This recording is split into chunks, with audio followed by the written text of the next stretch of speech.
Reading is an activity as second nature as breathing, but more people than you realize are smothered by the ignorance of illiteracy. Imagine a world where books are merely objects, mute, indifferent, threatening. Their language, a secret code.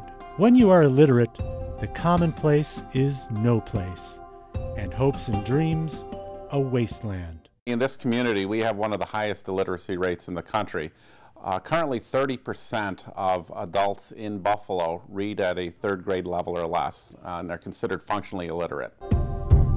Here at the Literacy Volunteers of Buffalo and Erie County, battle plans are mobilizing to combat this problem. Walking, and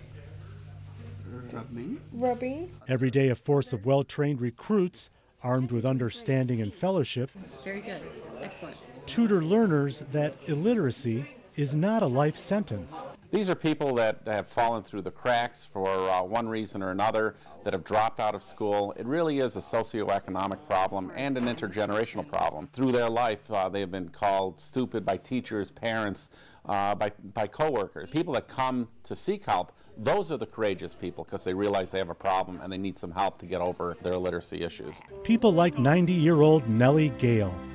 She grew up in Stone Mountain, Georgia, during a less enlightened era. No, you couldn't go to school. Yeah. Couldn't go at all. But he did not go home. So several times a week, Nellie comes to Literacy Volunteers for her lessons. Her latent motivation was the passing of her husband. I want to learn how to read because I didn't have my husband no more, and he took care of everything. Every word, another mountain to climb. Same word. Yeah. Saw. Every sentence, a spectacular view. We can run fast. Make me feel like I'm somebody. And Nellie offers advice for those too prideful or embarrassed to take this step. If you love yourself, I put it like this, you go take care of yourself. Cases like Nellie Gale's can be prevented by inspiring children to read at an early age.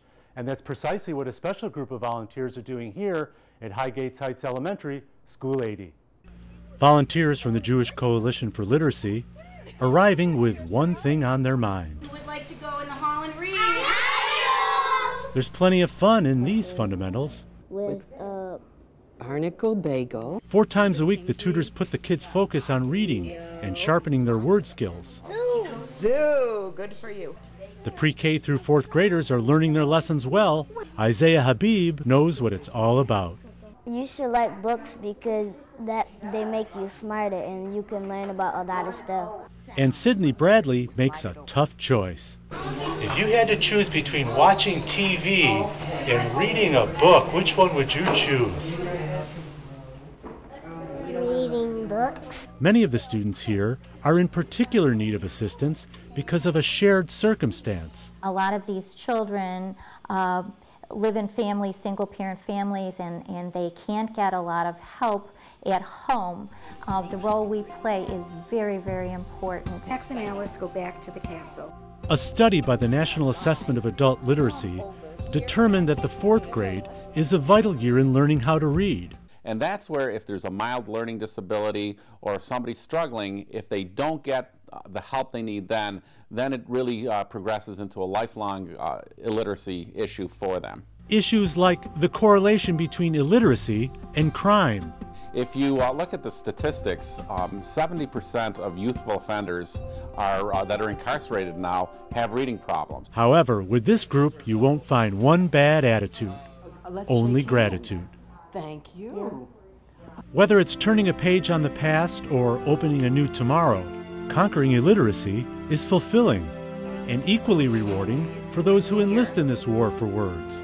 And the next time you wander out from the wood, just ask Amy Hoyman. It is a highlight of my week. I really look forward to it. I feel like I'm hopefully making a difference in the life of children, and they're certainly making a difference in my life. You never run out of hugs. There's always another hug waiting for somebody, right? Jay Lurie, Channel 7, Eyewitness News.